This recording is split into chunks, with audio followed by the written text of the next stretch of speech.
I look at it, if you're associating it to in a business, you're always targeting your lowest hanging fruit first. So once you tackle that, a new thing, a new goal falls into the Mm-hmm. fold. And then Mm-hmm. that one's accomplished and a new one drops down. So something that I may have been working on for myself 5 years ago that I did, I accomplished and is in a good place, that may end up falling back into that fold again, because as you continue the self-growth and the self journey, you accomplish something, you tackle something, you become good at something, and a new thing that requires strengthening falls into target, right? Exactly. Yeah. I like to describe it too as busting glass ceilings. Mm-hmm. We have these limits in terms of what we're working on together right now, and transferring Mm-hmm. all your amazing skills in all the other areas into one specific area. It's just that Mm-hmm. you have placed these glass ceilings on, Correct. what's available to you. And I'm looking at that and going, bust that. Like you can go Hmm. way beyond that. You can go way Yeah. beyond that glass ceiling, and it's like the sky's the limit. Like, Mm-hmm. let's go, let's fly.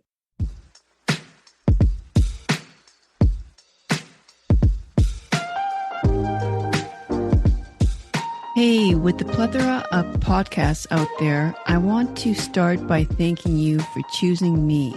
This pod is for the individual who is curious about moving through life differently.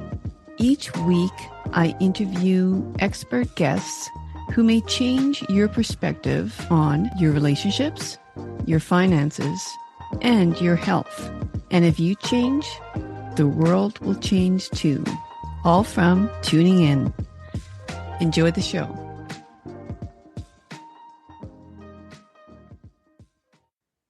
Welcome back, everyone, to I Think I Can podcast. And I mentioned, a few episodes ago that I'm going to try to have a few more clients jump on board with me here, because I think we all, it's so healthy for all of us to know that when we're struggling, we're not alone.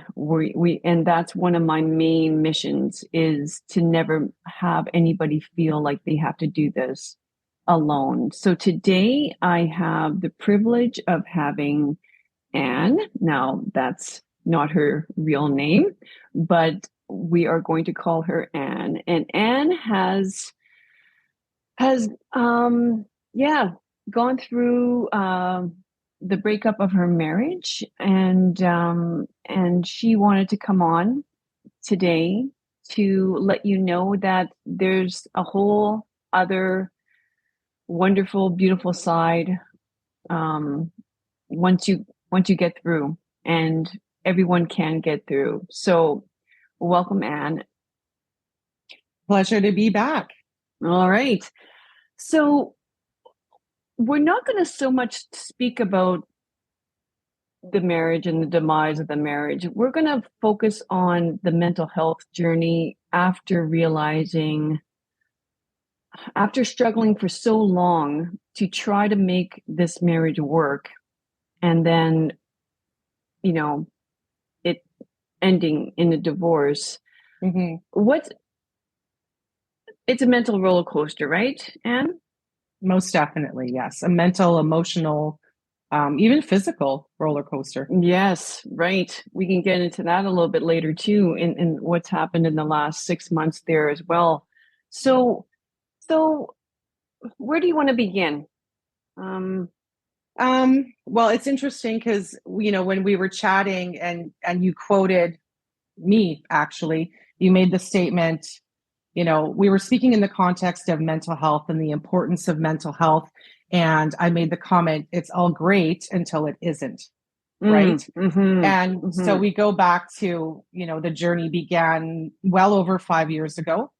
And there was a period of time where I stopped therapy. I thought I was in a good place.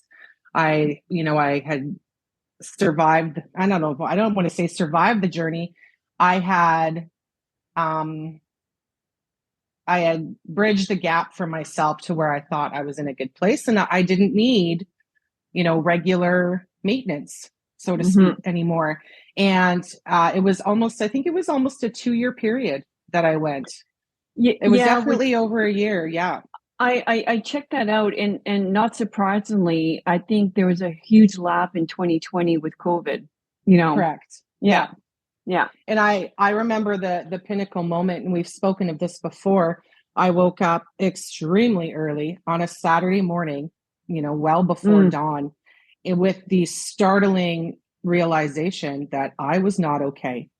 And I remember the first thing I did was picked up my phone and I sent you a message. I think it was like 4:30 in the morning, and I was not okay. I woke up and I was not okay, and I knew I wasn't okay. And from that point, developed a commitment to myself, a commitment to my mental health, of creating what I call a maintenance program, right? Yeah. In even when you feel and you think everything's going well, having that check-in, having that pulse check is imperative in maintaining that health level. Yeah. I was just thinking about that this morning, how to really describe that. I love analogies, and I'm just sort of like, no one knows you. Like, I'm speaking about the individual. No one knows you like you know yourself. No one knows your body like you know your own body. No one knows your mind the way you know your mind. So you're not hiring a therapist or a coach to tell you what you should or should not be doing. You're hiring Correct. them to just, like, to me, it's a mind dump. Like, this is my story. This is the narrative that's going on in my head. How real is that? Yeah. I agree. I almost look at it, it's like a guide, right? Yeah. You have a path to travel. You don't necessarily where that path is going to take you, and you need a guide to coach you along the way, not to make decisions. And you're right, not to tell you what you need to do, because every individual is different. And like you said, everyone's mental health requires different types of care and different types of attention. And having that guide and that coach, for me, was a critical part of, going, or not even going through, continuing on this journey and continuing on that focus of putting my mental health first. And it's interesting because this came up in conversation actually with a coworker of mine a couple of weeks ago. We were talking about our benefit coverage, and they had questions about, chiropractic and massage and da-da-da. And she blurted out at me, why is it that you can break your leg, go to a hospital and get fixed, but if your mind is broken, there's almost no coverage? Oh my God, that's so true. The level of conviction that she stated it with, she was so frustrated. It's a young woman that is struggling with her own mental health, and you trying to utilize services that she has in her benefit packages. And it was such a resonating statement. You can break your leg, go to a hospital and get it fixed. No questions asked, no invoices, no payment. But if your mind is broken, why is it so hard for some people, not for all, but for some people, to get the help and support that they need for healing? Yeah. You know what? Yeah. No one ever stated it like that to me before too. And it's so true. And yet everybody says, what's more painful, physical abuse or emotional abuse? And everybody, bar none, says emotional abuse, right? So,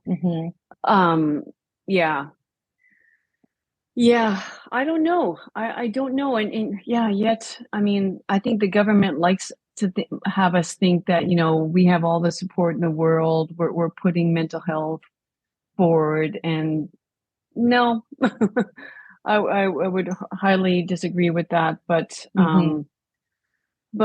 okay. So in terms of maintenance, it's quite often so Anne comes to see me, maybe once every 2 or 3 weeks, and it's quite funny, right? Like you often say this, like on the way there, you might be going, what am I speaking to Luella about? And then you enter the room, and the dump truck release Yeah. it. It's like, Yep, backing up. exactly. Yep. Yeah. No, but often it's not even the case. Often it's like, oh my God, like, do you want, like, I mean, it's so funny. I just laugh because you kind of like, you would not believe, Luella, what's happened in the last few weeks. And then I'm like, yes, I can believe. I've And been I working think, with you enough now. and I you bring up a good point. I think as a client, and as someone who has learned to take my mental health very seriously, is I think that we as individuals, and I'm going to make a very strong statement. I think we as individuals, we lie. We lie to ourselves. Mm, We make excuses, that, the universe is against me, or this isn't fair, or that mm, didn't happen, or that did happen because of this, and it's so and so's fault. We lie to ourselves about our reality. mm-hmm, You cannot fix problems if you're not speaking truth, mm-hmm. especially to yourself as an individual. So I that's something that I've been working on with myself as an individual, is not lying to myself. You know, I'll give the example. If, I went on a couple dates with someone, and that's a whole other podcast, is the dating world. But I went on a date with someone, had two fantastic dates, and some conversation after, and you know, I asked to see them again, and they weren't sure, they were busy, insert reason or excuse here. And so I was like, oh, well, it's Christmas time, and I found myself, for a complete stranger, telling myself, making excuses as to why they didn't want to see me again or couldn't see me again. And I said to myself, stop lying to yourself. If the person wanted to see you again, they would make plans with you. Don't make excuses. Speak the truth to yourself. And Exactly. I caught myself subconsciously doing it over something so small that I know so little about, and someone I'd met a couple times. And yes, I was interested in seeing that person again.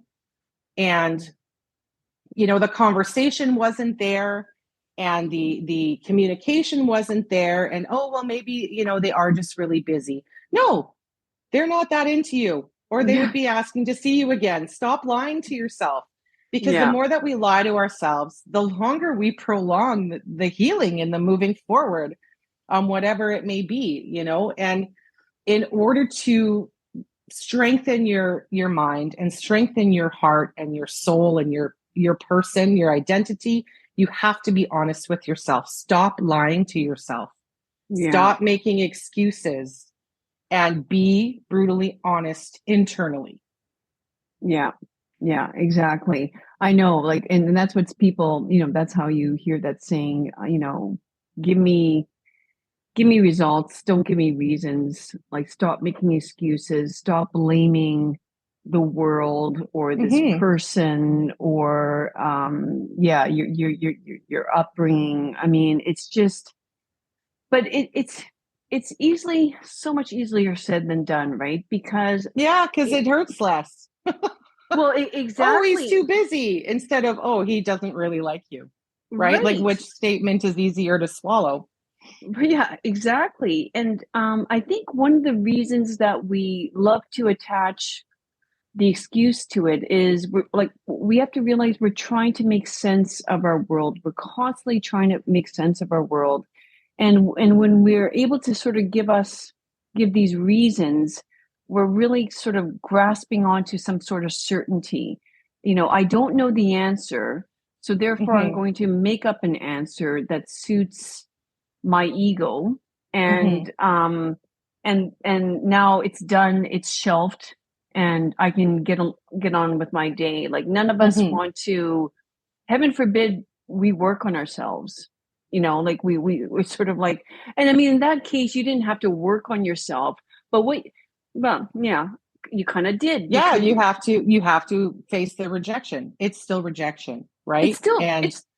It's still rejection. But I think what's important on a mental health note, though, is sort of like, you still need to tell yourself that you are an amazing individual. You're just not the individual for him. Correct. Yeah. Yeah. Yeah. Yeah. Because I mean, let's face it too. I mean, like, it's not stroking your ego. Like, you definitely don't come to see a therapist to get validated and get your ego stroked. You Correct. come to see a therapist so that person can remind you of, like, I personally feel like that your individuality is something that should be so celebrated. And because of, like, let's say and defended. Defended right? In what way? What do you mean? I think that we are prone, or I shouldn't say we, some people are prone to, when we get into the root of am I enough, right? Yeah. And self-confidence. When I say your person should be defended, who you are should be defended, meaning we should not try to change who we are to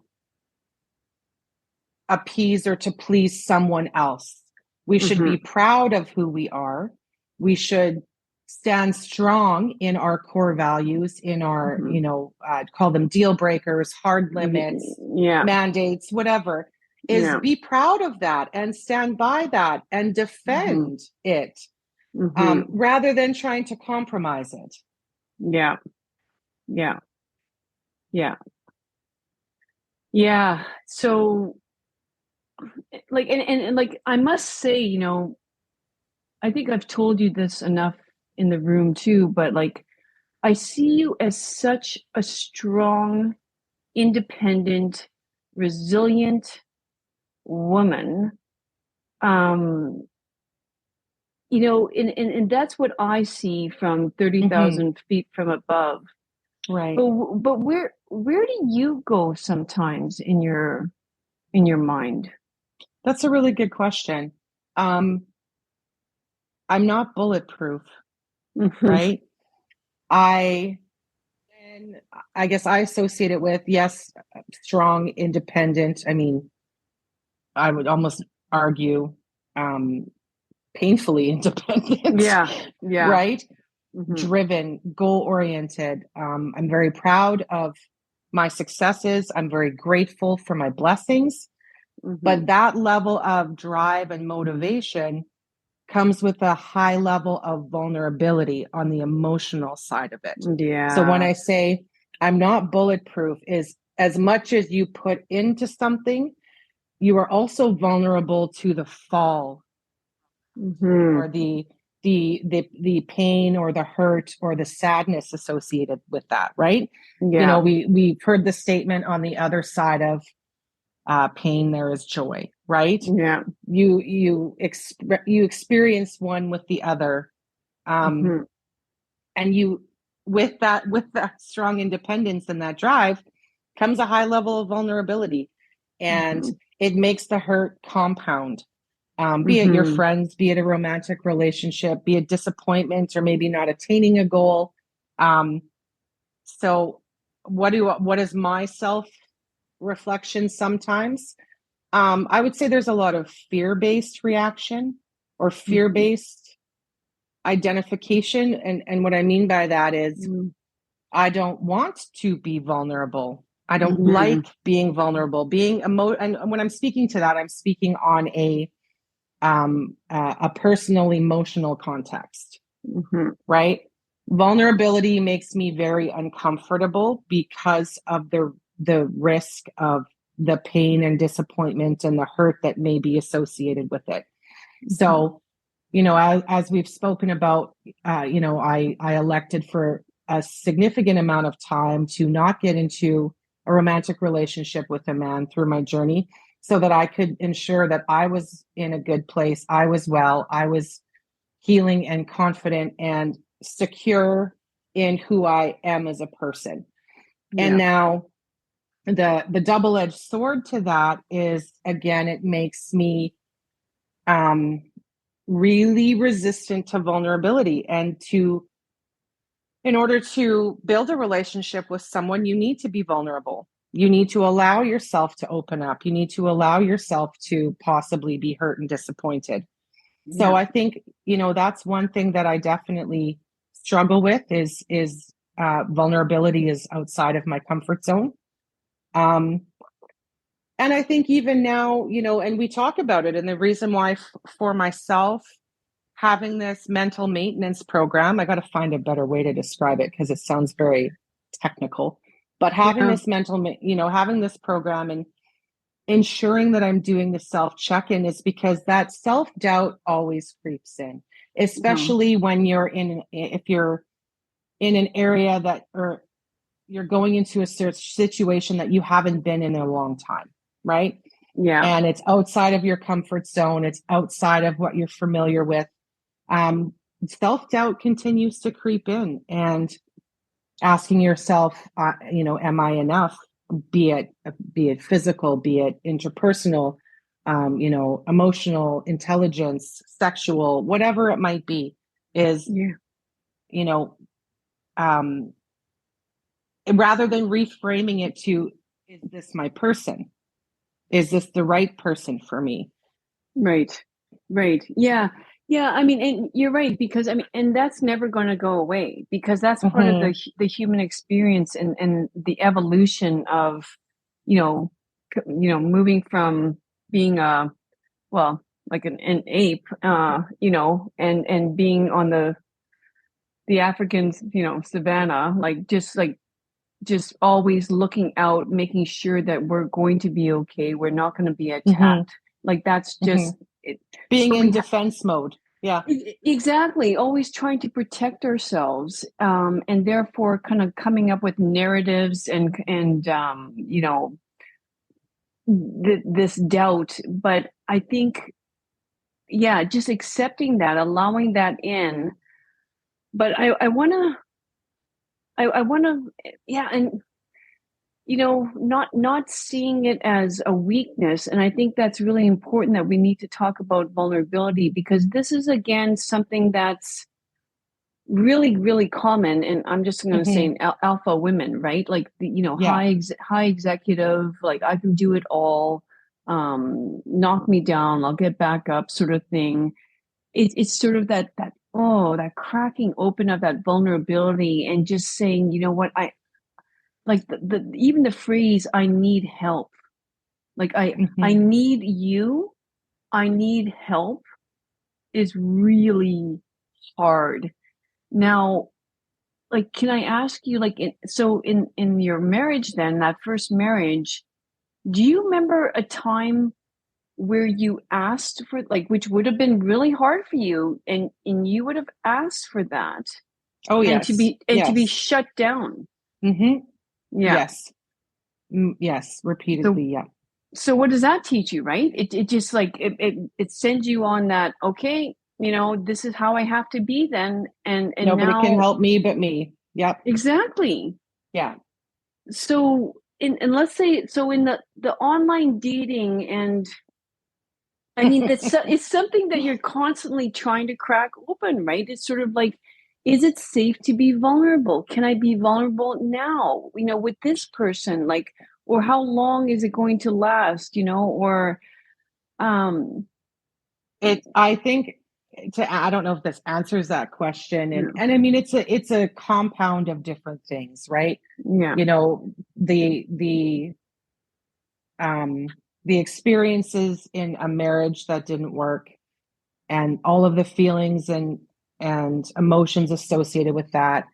Then add on the opportunity in rewriting your own story, which again, I always view as a blessing. I had the privilege of rewriting my story, and that comes with its own magnificent journey. And then you go into, if we're speaking to the dating world, is allowing yourself to be vulnerable in a society where apparently humans don't meet in person anymore, for the most part. And you are constantly questioning and doubting and asking yourself, is this real?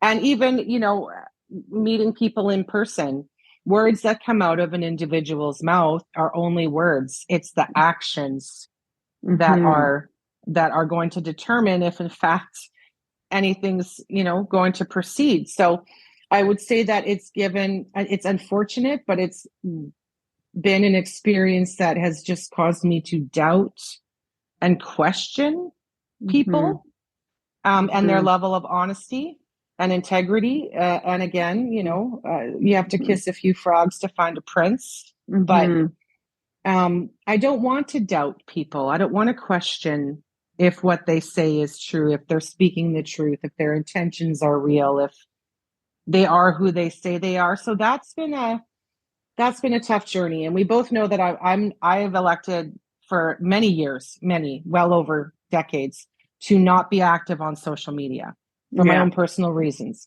And that is definitely a hindrance in the context of online dating, because I rely on it, like face-to-face interaction and phone calls and, having those kind of experiences to evaluate a situation, to get to know someone. So the whole electronic world and all the other dangers and risks that come with that, again, way out of my comfort zone. Yeah. And yet, that's just also a great example of, the world's happening around us. We have to step into it. We can't be stubborn and just, like our parents and when we're telling them, no, there's such thing as online banking. You actually don't have to go. I want to go into the bank. You don't have to go to a teller. Yeah. Yeah. It's the same thing here. It's sort of like, you gotta see how you're resisting, the world moving, and that's never going to work. Correct. You have to persevere, right? Yeah. And you and I have had some hilarious conversations, and that's, again, that in itself, I think, is a book to write. But when I try to find a positive takeaway from all the interactions and experiences, what did I learn about myself? What did I learn about other people? What would I do the same? What might I do differently? And take it as a learning opportunity rather than as a disappointment or a rejection, or, reversely, I could be rejecting someone as well. But to try to help me grow as a person and become a better partner for when that partner is found. Right? Exactly.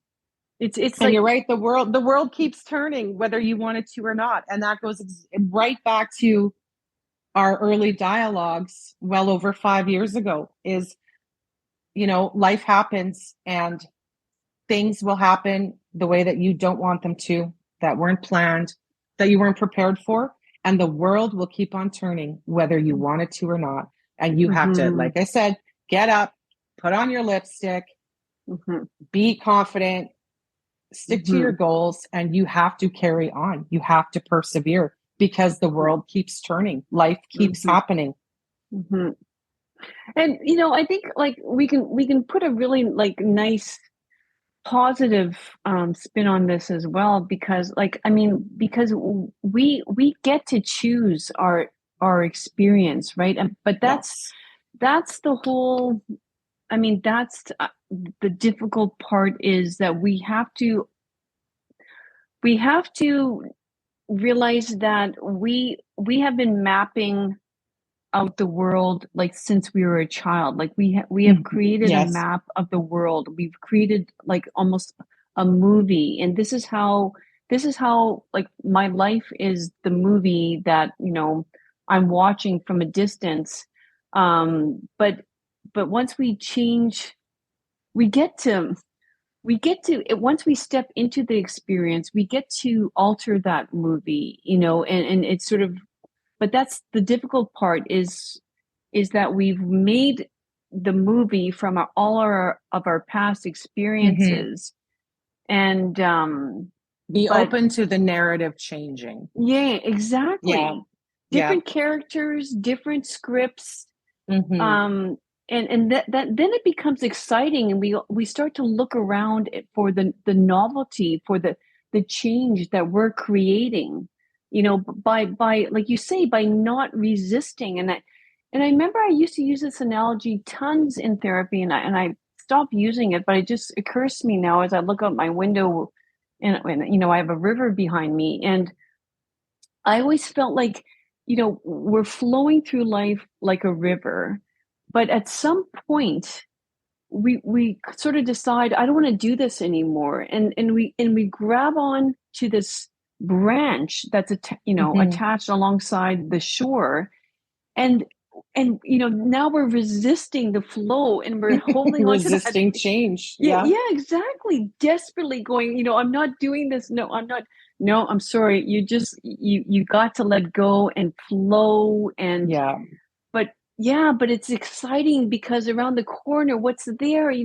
How are things changing? Like this, like you can see that in your own world right now, right? And like, I mean, things are like, when you look back, like last Christmas, how you were resisting telling your ex about wanting to take your son and travel outside the province because you're so scared of what he could say. I mean, that's changed so much now. Like, unbelievable. The way you're co-parenting now it's in a way that you never thought. And it was all self-manifested, exactly. Right? It was all self-manifested. And you're right. I mean, we as it's human nature to resist change, right? Yeah. The reaction to change is fear. Yeah. That's the root of it, right? Fear is your first reaction to change. And yes, in looking back exactly a year, completely self-manifested and completely unnecessary. And the amount of anxiety and turmoil and mental and emotional strain that I put myself through, nobody else, was avoidable. It was avoidable. It was preventable. And again, going back to the importance of a long-term commitment to your mental health. And, your needs change. The manner in which we feed our mental health and strengthen our mental health may change, be it through exercise, diet, meditation, yoga, reading. I mean, in my case, one of the things that I committed myself to doing was playing piano again. And that has been an excellent addition to my self-therapy, and committing to an hour a day playing piano. And it is, it's an emotional release. Energy, feelings have to flow through you. And some find it through physical activity. Some might find it through creativity. In my case, playing piano is a way to allow emotions and feelings and energy to flow through me and not get pent up and locked. I mean, we feel our body have an acute physical reaction to tension, to anxiety, to self-doubt, and those negative thoughts and feelings, and finding ways to acknowledge the feeling, recognize it, and then release it. And that's something that I've learned through our years of therapy, and is training myself to release it.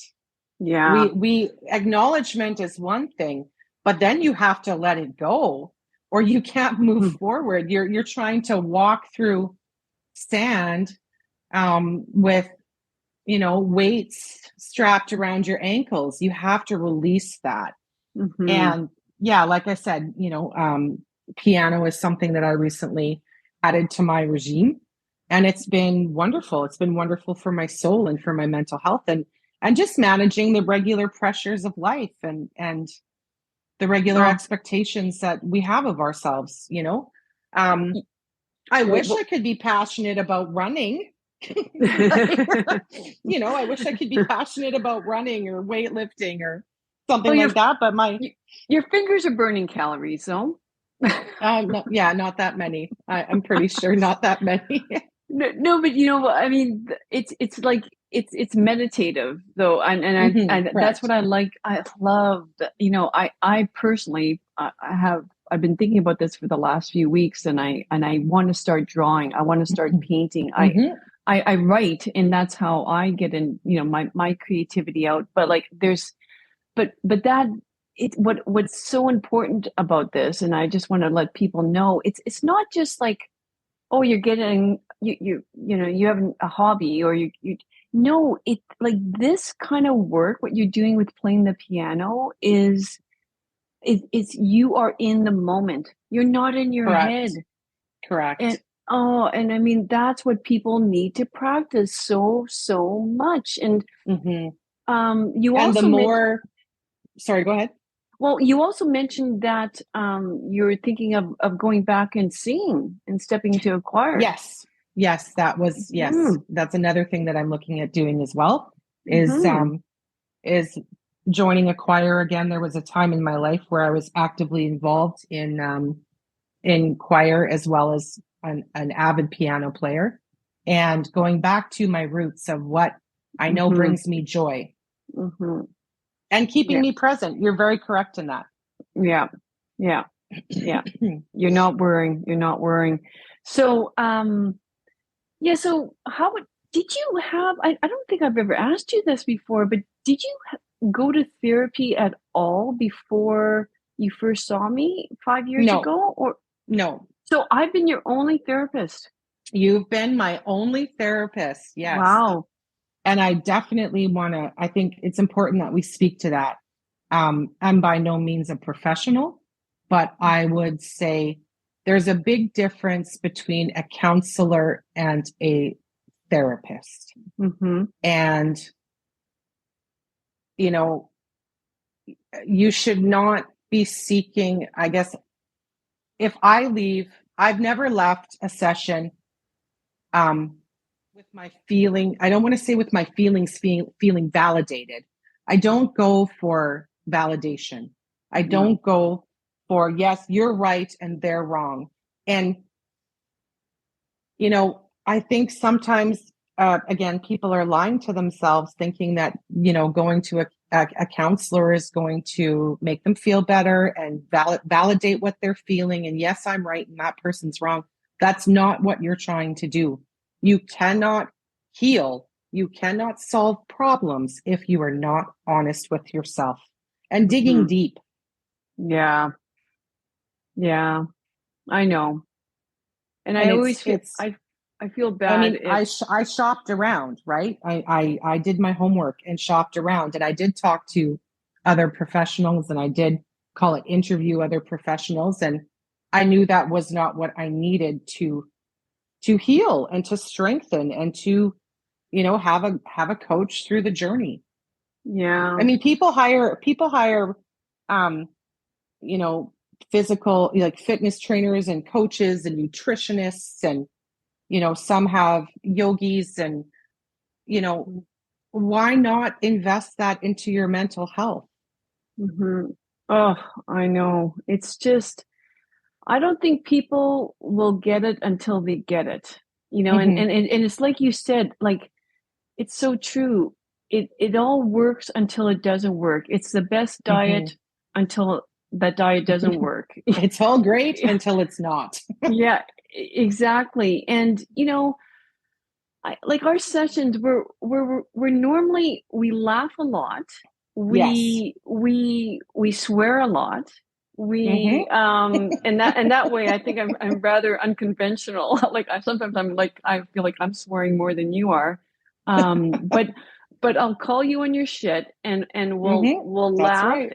and all of a sudden you'll start crying, and I'm like, damn. But that's good. It's good. I'm glad to see you crying. Like, I mean, it hits something, and that there's a time when I couldn't. There was a time when I couldn't. And I'm looking back, of course, it's easy to identify it, but at the time, you're not. You're just in self-defense mode.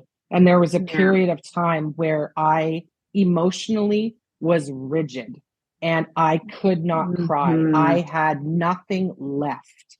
Like I just would not and could not and would not allow myself to be vulnerable enough to cry, and that's a whole other, that can eat you from the inside out. Again, going back to energy needs to flow through you. Emotions need to flow through you. And allowing yourself to cry, allowing yourself to feel the feelings, because it's not hard to numb them.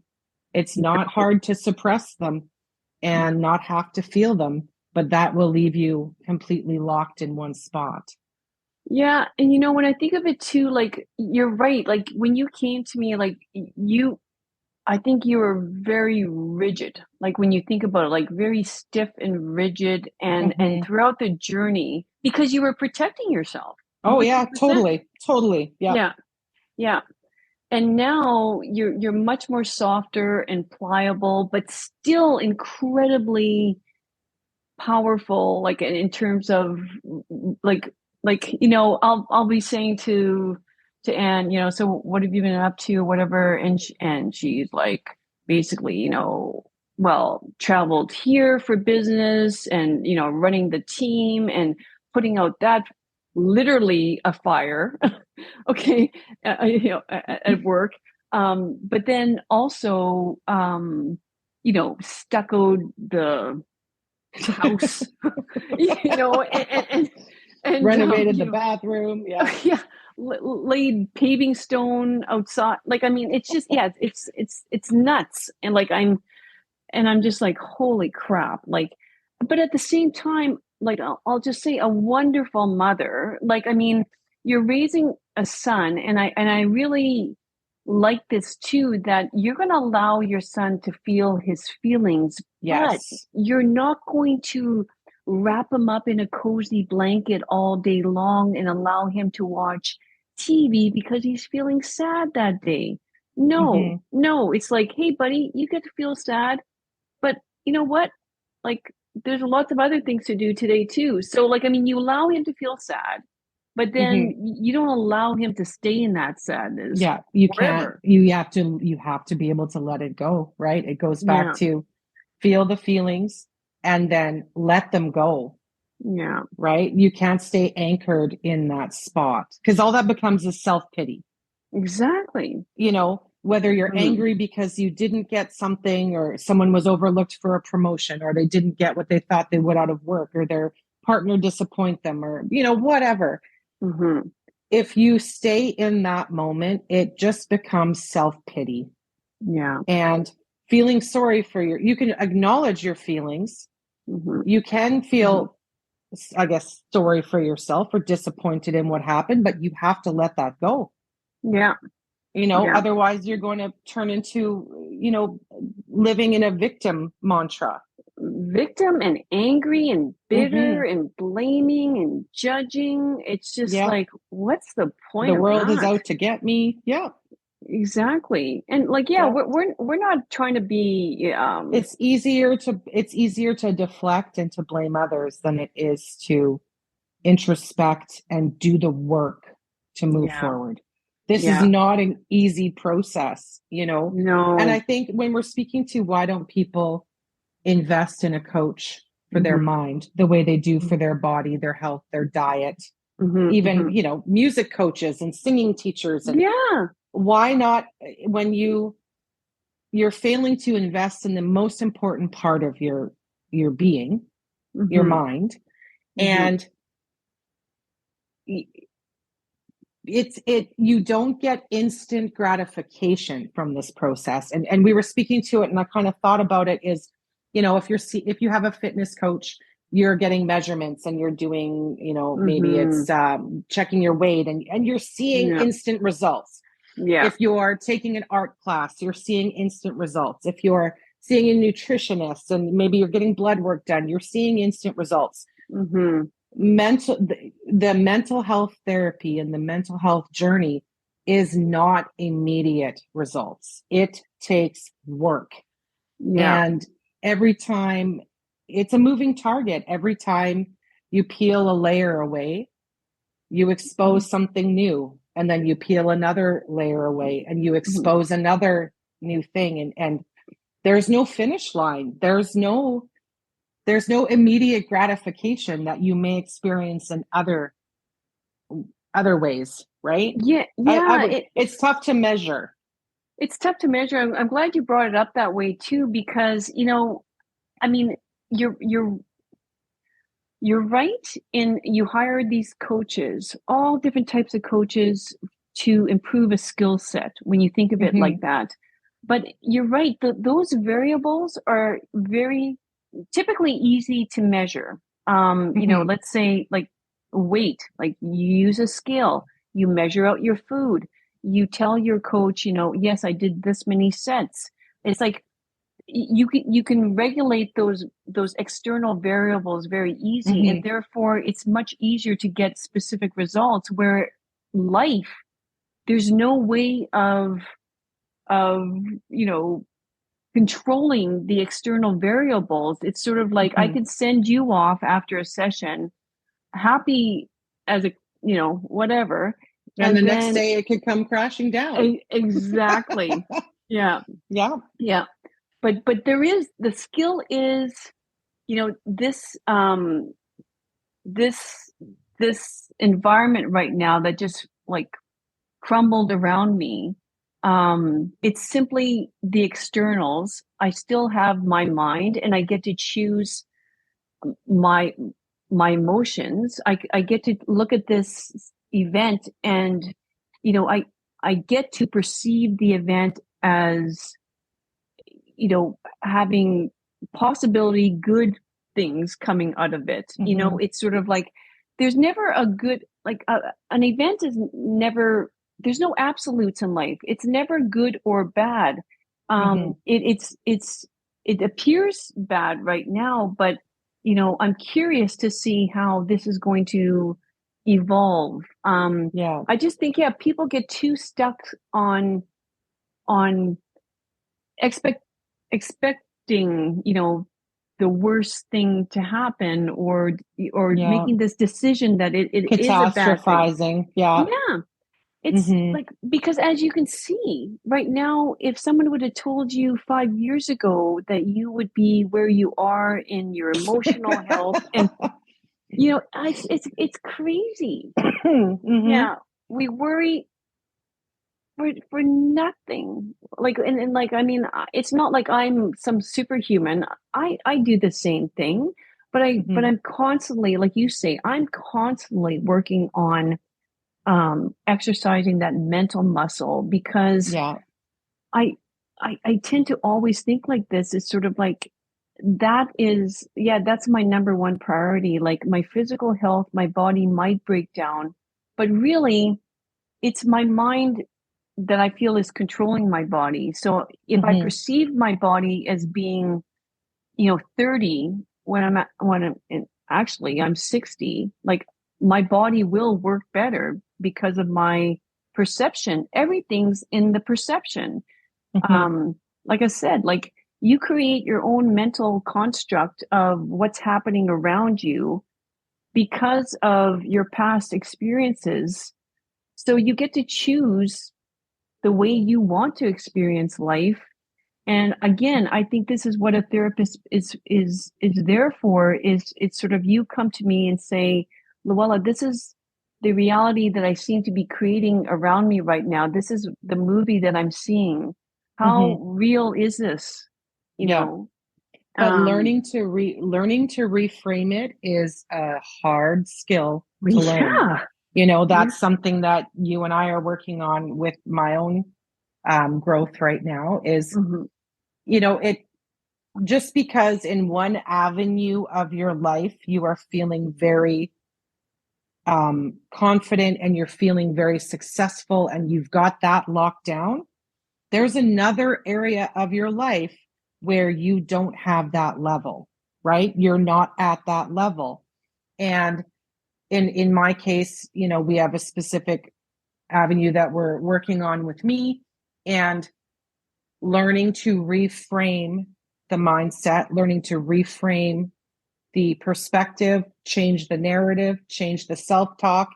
I have those skills that I apply to other avenues of my life without hesitation. But the targeted area right now where I need the most growth, I don't. And those skills are not easily learned and not necessarily easily practiced either, right? And I think that we got to give ourselves a break.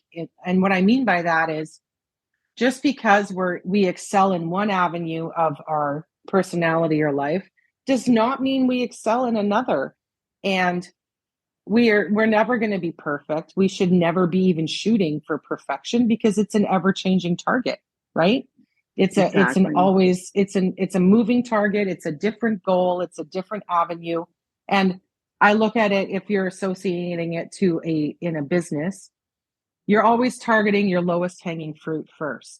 So once you tackle that, a new goal falls into the fold. And then that one's accomplished and a new one drops down. So something that I may have been working on for myself 5 years ago that I did, I accomplished and is in a good place, that may end up falling back into that fold again, because as you continue the self-growth and the self journey, you accomplish something, you tackle something, you become good at something, and a new thing that requires strengthening falls into target, right? Exactly. Yeah. I like to describe it too as busting glass ceilings.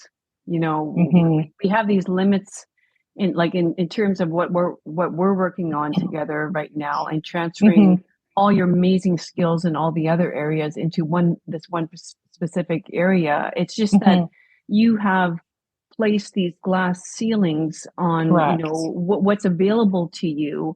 And I'm looking at that and going, bust that. Like you can go way beyond that. You can go way beyond that glass ceiling. And it's like the sky's the limit. Like, let's go, let's fly. Because what you're perceiving is not what I'm perceiving at all. Right. So I need to bring you up to speed and show you my reality. And the only reason you perceive it that way is because of the other past experiences related to that specific thing that we're looking at right now. But again, this is what's so incredibly exciting about self-development, is sort of like, I get to recreate, my views of this, my perception of this, my possibilities in terms of what's out there for me. Like today I'm nothing as I am in the past. I am completely different. So why wouldn't it be possible for me? Exactly.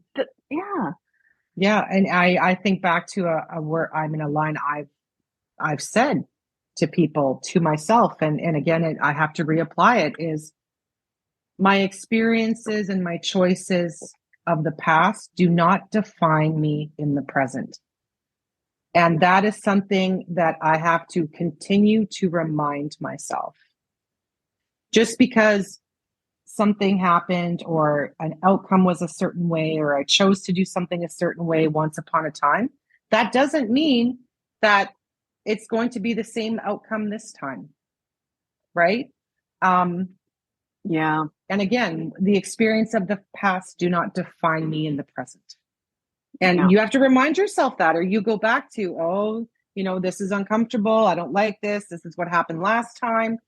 You can recognize those flags or those warning signs, but it does not mean that that's going to be your reality. Yeah. And again, reframing your perspective and reframing your headspace, and which ties into, again, why vulnerability makes me uncomfortable. Yeah. Yeah. Well, I should probably let you go, because you got lots to do, as you're always doing so much. But I think it's wonderful though, because for example, Anne is planning to leave the province with her son and enjoy a wonderful vacation that I know that she would have never thought she would be doing, so it just shows you how different life can be. Yeah. On the other side, but it's And there it's is not, another side, right? yeah. There is, you can reach the other side, and it's not an impossible journey. It's an opportunity, like we've talked about, to rewrite your story. It's an opportunity to do a choose your own adventure, right? And to find the blessings and find the opportunities in the experiences, right? Yeah, exactly. Okay, well, thanks so much for taking time out of your schedule to speak, and I appreciate you always. And any last words? Any last words?